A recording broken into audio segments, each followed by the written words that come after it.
Hang on, let me get my glove on. The Dorper ram has been a bit of a failure for me. You can see he's limping on his front right leg somehow. And, I mean, he's working, but what's interesting to me is a couple of things about this. I decided this year to try to inject a little Dorper into my flock.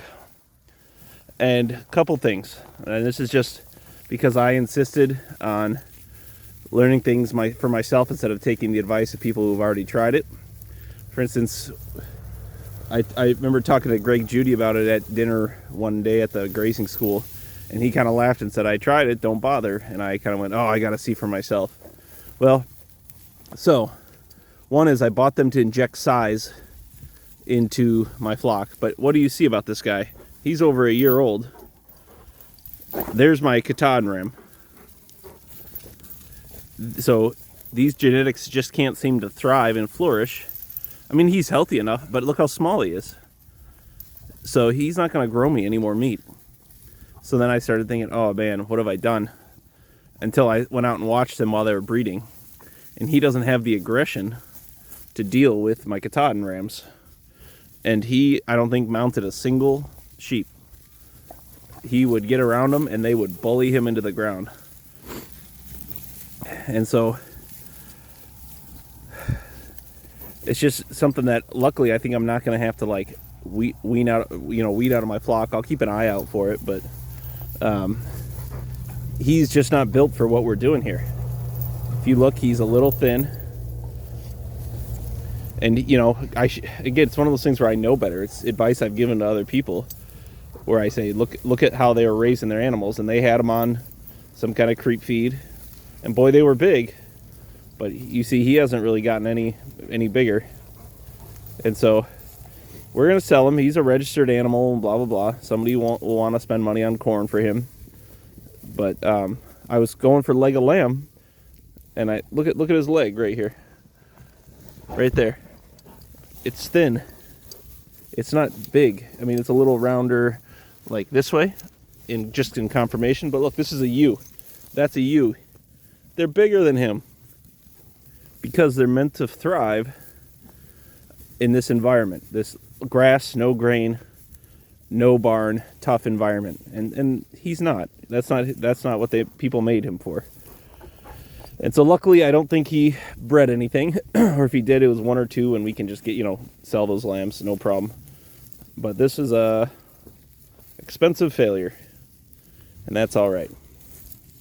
Just some notes for my future self, and for anybody else thinking about that Dorper cross and the promise of, hybrid vigor and blah blah blah. Look at that. That's a ewe.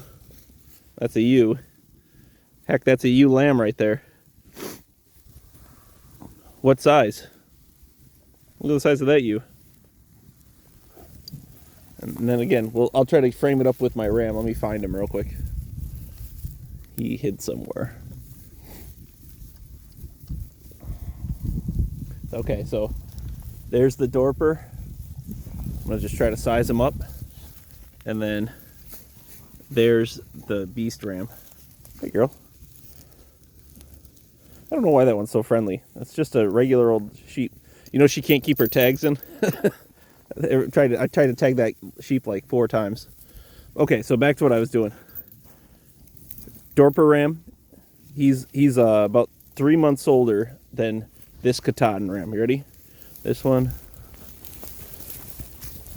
to this guy. What am I doing? If I'm growing rams like this, what am I doing? Why? It's just the fussiness that I have. I'm sure a lot of people have it where they can't leave well enough alone. I read an article by Joel Salatin, and I think it was Brownstone or something like that. It was interesting. He was talking about the government and its impact on different economic sectors and that sort of thing. And basically his point was every time we tried to, grip the stick and, keep things good, it made it worse. Like the FDA, the USDA, the EPA. But it applies to farming. That's probably where he learned the lesson, honestly, since he's a farmer first. This Dorper is me trying to control things too much. I have a good product. Why? So, anyway, it's a beautiful day. You can see the sheep are thriving. We're on the poor hay, so they're a little pissy at me. Some of our alfalfa hay got pretty rough with the wet weather. So I'm feeding like a bale of rough hay and then a bale of really good hay just to keep them moving along. But it's about -5 right now, and I'm pretty cold. Hopefully the four-wheeler starts up again. It was really giving me a hard time this morning. And I'm going to go outside and have a cup of coffee. Hope everyone is well.